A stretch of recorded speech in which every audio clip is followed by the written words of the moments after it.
안녕하세요. 결혼을 문턱에 앞두고 결국 뒤돌아서고만 30대 여성입니다. 그동안 이곳에서 많은 분들의 사연을 들으며 울고 웃었는데, 그래서 용기를 내서 저도 한번 제가 오늘 사연의 주인공이 되어보려고 이렇게 저희 이야기를 적어봅니다. 저와 남자친구는 지인의 소개로 만났습니다. 정확히 말하자면 지인은 제가 아닌 제 친구와 남자친구를 소개시켜준 거였지요. 하지만 갑자기 제 친구에게 일이 생겼고 차마 당일날 갑작스레 약속을 취소할 수가 없다며 제발 저에게 대신 나가달라고 부탁을 하더라고요. 가서 밥이나 한 끼 얻어먹고 오라며 하도 부탁을 해대길래 어쩔 수 없이 나간 자리에서 그렇게 저는 지금의 남자친구를 만나게 되었습니다. 남자다운 외모와 달리 귀여운 말투의 남자친구에게 저는 한눈에 반해버렸고 제가 더 적극적으로 다가갔어요. 그게 문제였을까요? 여자는 자기가 좋아하는 남자가 아니라 자기를 좋아하는 남자를 만나야 한다더니 그게 사실인가 봅니다.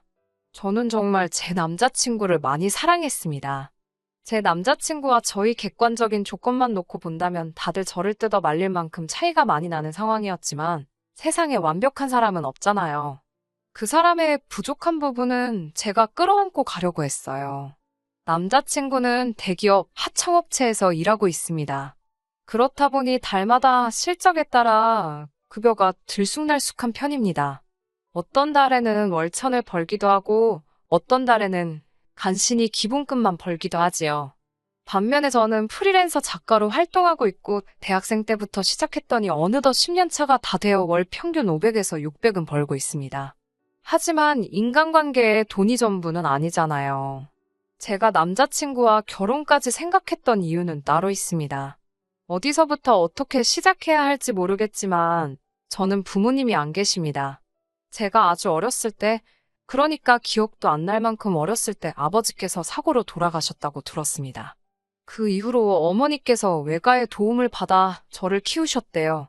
불행 중 다행으로 아버지가 돌아가시면서 나온 보험금과 합의금이 있었고 외조부모님 또한 부유하셨기에 어머니 앞으로 건물을 남겨주셔서 저를 양육하시는 데 있어서 큰 어려움은 없으셨다 했지만요. 하지만 제가 대학교 합격 발표를 앞둔 시기에 어머니도 지병으로 세상을 떠나셨고 저 혼자 남겨졌습니다. 어머니가 남겨주신 재산 덕분에 대학까진 무리 없이 끝냈지만 직장 생활은 엄두가 나질 않았습니다.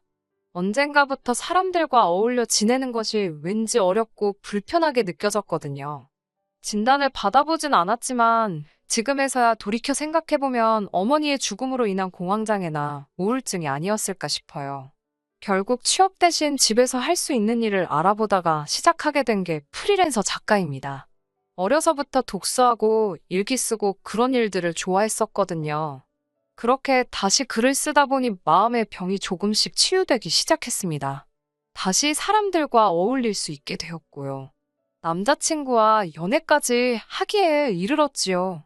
아무튼 다시 본론으로 돌아와서 이 모든 상처를 남자친구는 아무 일도 아니라는 듯 이해하고 안아주었기에 남자친구가 경제적으로 결혼할 준비가 미흡했음에도 불구하고 제가 안고 가려고 했습니다. 하지만 결국 그놈의 돈이 뭔지 돈 때문에 남자친구와 파혼을 하게 되었네요.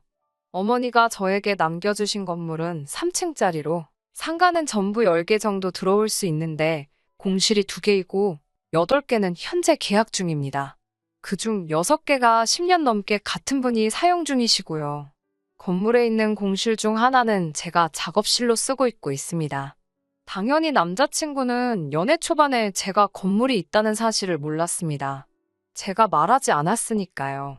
하지만 소개팅 주선자였던 지인이 저와 남자친구가 사귄다는 사실을 알고 나선 남자친구에게 제가 얼마나 괜찮은 여자인지를 어필한답시고 제가 건물이 있다는 이야기를 말했다 했습니다. 거기에 아파트도 하나 있다고요. 그로부터 며칠이 지난 후에야 지인에게서 연락이 왔는데 혹시 자기가 일을 그르치거나 한 건 아닌지 정말 미안하다며 저에게 몇 번이고 사과를 해왔습니다. 그런 연락을 받고 정말 많이 언짢긴 했지만 받아주는 거 말곤 뭐 선택지가 없었습니다. 솔직히 전혀 괜찮지 않았지만 그게 뭐라고 언제까지 숨기고만 있을 수는 없는 일이기 때문에 일단 괜찮다고 했습니다. 제가 남자친구에게 지인에게 내가 건물주라는 이야기 들었다면서 그간 숨겨서 미안했다고 이제 숨김없이 다 말해줄 테니 나에 대해서 뭐 알고 싶거나 궁금한 거 없냐고 물었습니다. 그러자 남자친구는 자기한테 왜 처음부터 말해주지 않았냐며 서운하다고 하더군요. 자기가 명색이 남자친구인데 여자친구에 관한 이야기를 남한테 들어야 하냐고요. 하지만 왠지 모르게 남자친구의 표정은 밝아 보였습니다. 솔직히 여자친구가 건물주라는 싫다는 사람이 있을까요? 지금 생각해보니 서운하다는 남자친구의 말은 제가 남자친구에게 죄책감을 갖도록 만들기 위한 가스라이팅이었다는 생각이 들어요. 그때는 제가 정말 일부러 남자친구를 속여왔다는 생각에 미안하다는 마음이 더 컸거든요. 남자친구는 제가 미안해하는 마음을 알고 둘 사이에서 더 유리한 상황을 만들어갔던 것 같아요. 아무튼 남자친구가 거기까지만 했더라면 저는 기꺼이 남자친구와 제가 가진 것들을 나누고 또 나눴을 겁니다. 하지만 남자친구도 남자친구의 어머니도 욕심이 정말 지나치셨습니다. 사귄 지 6개월이 채 되지 않은 시점에서 남자친구는 결혼 이야기를 꺼내기 시작했습니다. 자기 생각에는 저에겐 친정이랄 게 없으니 저만 오케이 하면 거칠 것 없이 결혼이 진행될 것 같았나 봅니다. 하지만 저는 최소한 2년 정도는 사귀어보고 결혼을 하고 싶었기 때문에 남자친구가 원하는 대답이 뭔지 알면서도 절대 해주지 않고 있었습니다. 그 와중에 남자친구가 자기 집에 인사를 가자고 하더라고요. 저는 우리가 비록 결혼 이야기를 나누고 있긴 하지만 정말 결혼을 할지 안 할지도 모르는 일인데 괜히 가서 정들고 싶지 않다고 무섭다고 솔직히 털어놓았습니다. 그러자 남자친구는 왜 처음부터 그렇게 부정적으로 생각하냐면서 일단 가족들도 만나보고 정도 들면 좋지 않겠냐며 어떻게든 저를 확신시키려 들었습니다. 결국 사귄 지 1년쯤 되었을 무렵 남자친구 집에 인사를 드리러 가게 되었습니다. 남자친구 부모님은 서울에서 벗어난 외곽에서 남자친구보다 6살 어린 여동생과 함께 살고 계셨습니다. 한눈에 봐도 지은 지 오래되어 보이는 복도식 아파트에 3사람이 살고 있었는데 방이 2개뿐이라 불편하겠다 싶더라고요.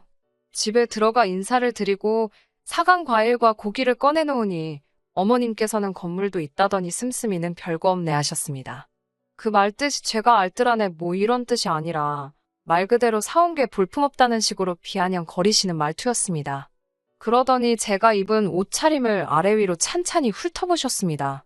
옆에서 남자친구 여동생도 저를 물끄러미 보더니 언니 입은 옷이 혹시 어디 브랜드 거 아니냐고 묻더라고요.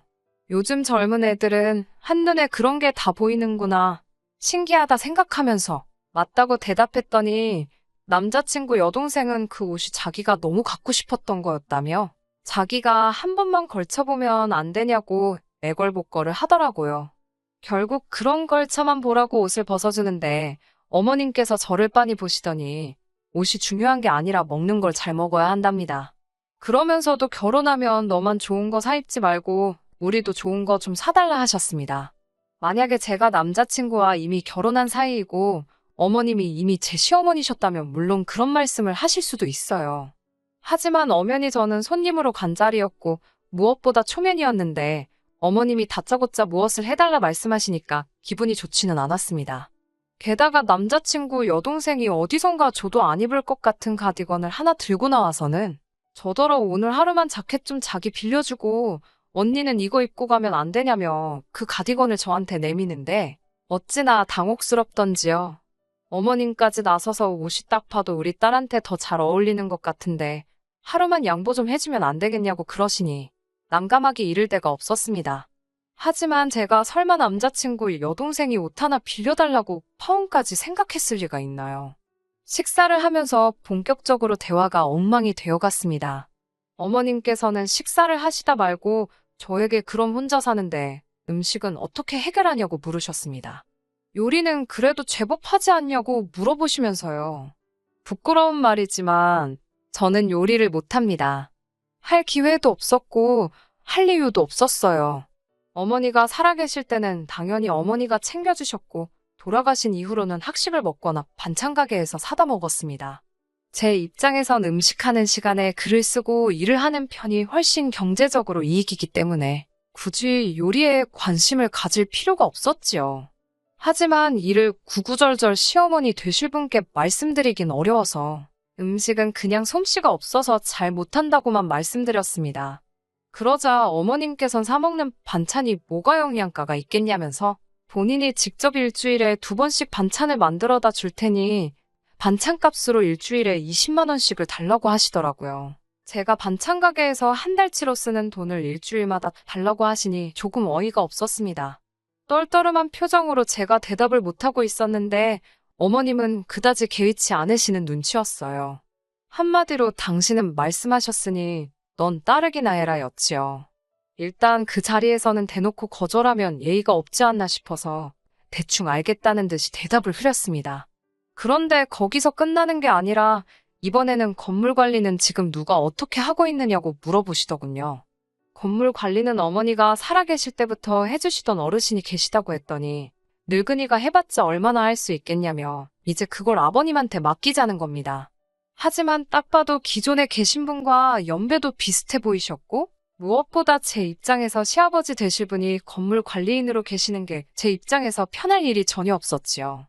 굳은 일도 많고 더러운 일도 많은 걸 알고 있으니까 말이에요. 저는 어머님께 그건 어려울 것 같다고 말씀드렸습니다.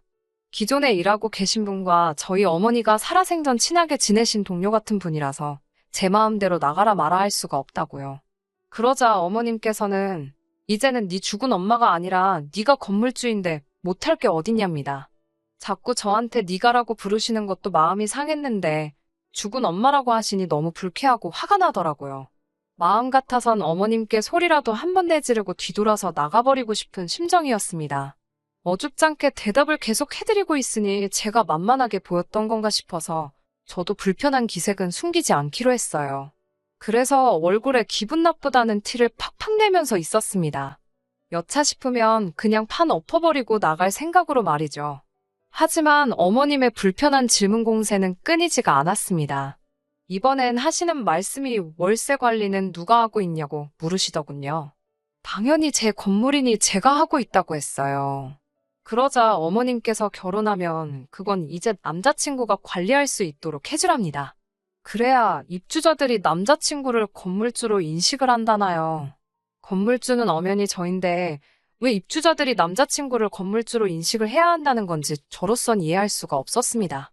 하지만 어머님은 계속해서 남자친구에게 월세를 관리하게 하거나 아니면 건물 명의를 공동으로 바꿔줄 것을 요구하셨습니다.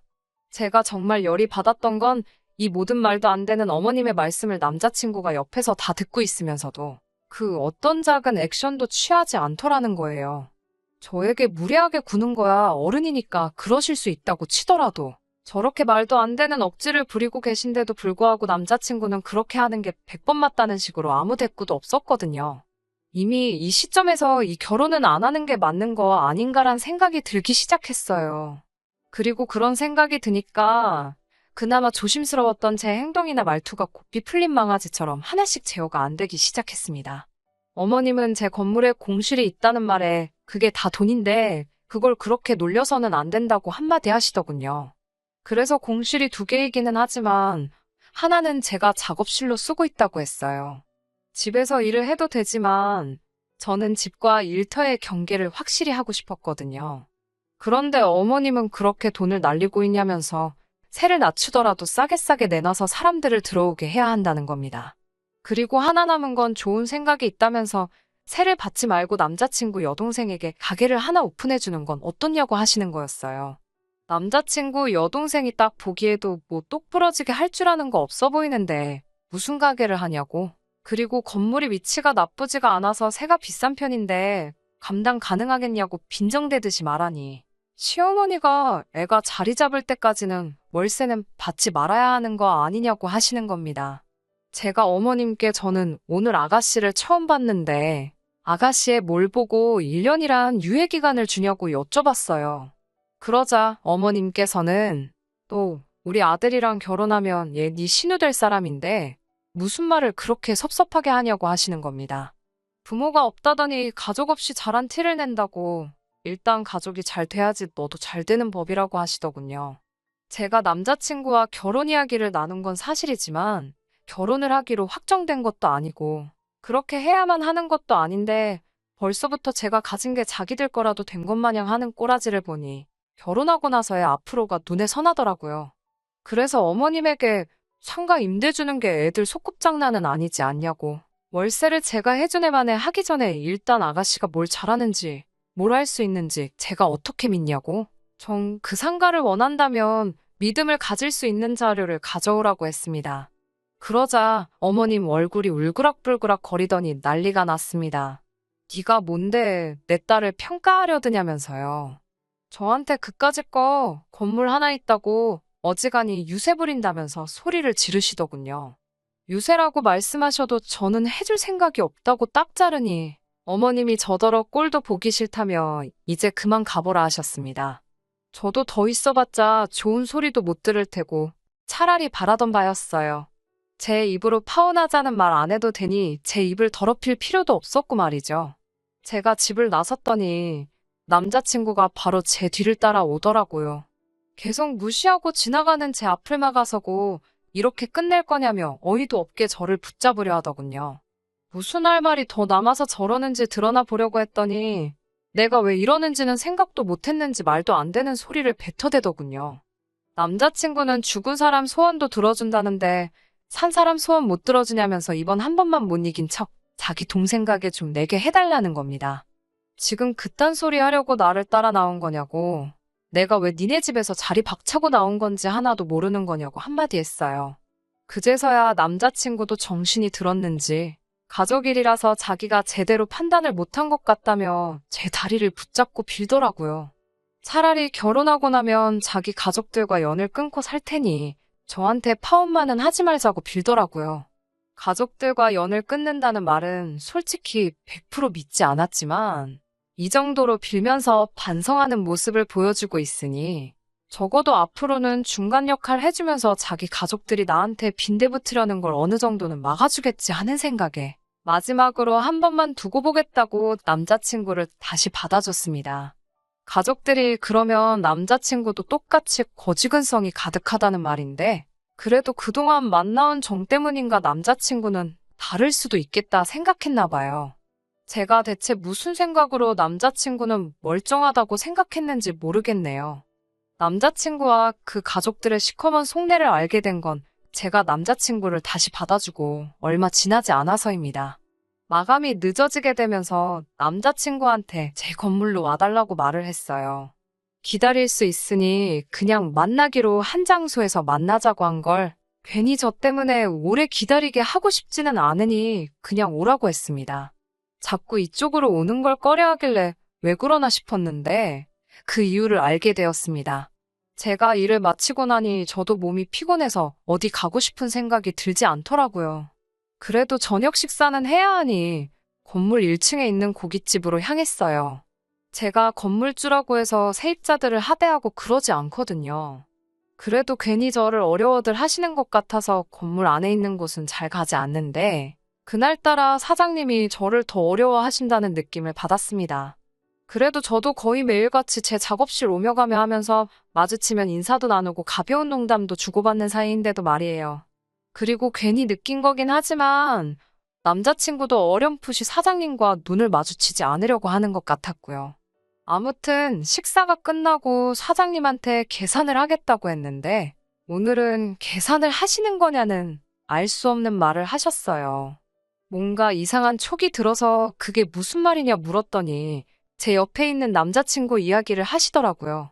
얼마 전부터 시어머니 되실 분하고 같이 자주 오셔서는 건물주 가족한테 돈을 받을 작정이냐며 가게 자리 빼앗기고 싶지 않으면 자기들 눈치를 보라고 하셨답니다.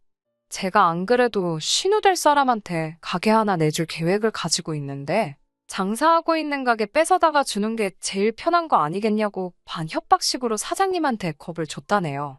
그동안 계산 안 하고 간 건 덤이고 월세를 현찰로 저 말고 자기한테 내라고까지 했다는 겁니다. 사장님은 세금 계산서 때문에 그게 그렇게 되는 건가 싶어서 현찰로 준비는 했는데 주지는 못하고 있었다고 하면서요. 저는 그 길로 남자친구 멱살을 붙들고 바깥으로 끌고 나갔습니다. 저게 무슨 소리냐고 따져 물었어요. 남자친구는 이 상황을 다 알고 있을 뿐만 아니라 저한테 연 끊고 산다고까지 했으면서 제가 없을 때마다 자기 가족들을 데리고 와서는 세입자들한테 제 이름을 팔아갑질을 하고 다녔던 거예요. 심지어 그걸 빌미로 돈까지 뜯으러 다녔던 것이고, 나중에 알았지만 이 고깃집뿐만 아니라 여기저기 다니면서도 아주 판을 크게 벌려놨더라고요. 대체 무슨 생각으로 그러고 다닌 거냐고, 나한테서 그걸 숨길 수 있을 줄 알았냐고, 걸리면 어떻게 하려고 그런 짓을 했냐고 했더니 그제서야 소리를 치더라고요. 저 때문에 가족들하고 연까지 끊어야 했는데 혹시나 결혼도 못하게 되면 자기가 뭐가 되겠느냐면서 되려 호통을 치기 시작했습니다. 저랑 헤어지기 전에 어떻게 한몫을 챙기던가? 어떻게 잘 돼서 결혼까지 되더라도 세입자들한테 자기도 건물주라는 걸 각인시키기 위해서 그랬다는 거예요. 아무리 조물주 위에 건물주가 있다지만 자기가 뭔데 세입자들에게 자기가 건물주라는 걸 각인을 시키며 갑질을 하려 드는 거냐고 말하면서 남자친구를 바닥에 패대기 쳐버렸습니다. 남자친구는 나름대로 그동안에 서운한 게 있었는지 울분을 터트리면서 저보고도 그러는 게 아니라고 하더라고요. 부모님도 없는 너를 가족으로 받아주려던 우리 엄마한테 그러는 거 아니다. 그리고 자기 집에 인사드리러 갔던 날도 집이 비좁아서 내 여동생이 거실을 방처럼 쓰고 있는 걸 봤으면 너는 24평 아파트에 혼자 살고 있으면서 방 하나 내 여동생한테 내어준다는 말도 못하는 거냐 하면서 따지기 시작했어요. 그리고 어차피 비어있는 상가에 가게 하나 차려주는 게 뭐가 그렇게 힘드냐고. 세상 어느 부모가 자기 자식이 배우자한테 쩔쩔매며 사는 꼴을 보면서 기분이 좋겠냐고 하는 겁니다. 제가 자기 가족들 앞에서 지를 너무 우습게 만들었다나요. 앞뒤 안 맞는 헛소리도 더는 들어주고 싶지 않았고, 저희 부모님이 돌아가신 이야기를 떠나서 마치 내가 자기랑 결혼 생각을 하고 있으니 자기 가족들한테 가니며 쓸개며 다 빼주고 집도 돈도 건물도 다 가져다 바쳐야 한다는 듯이 생각하고 있었다는 게 어이가 없더라고요.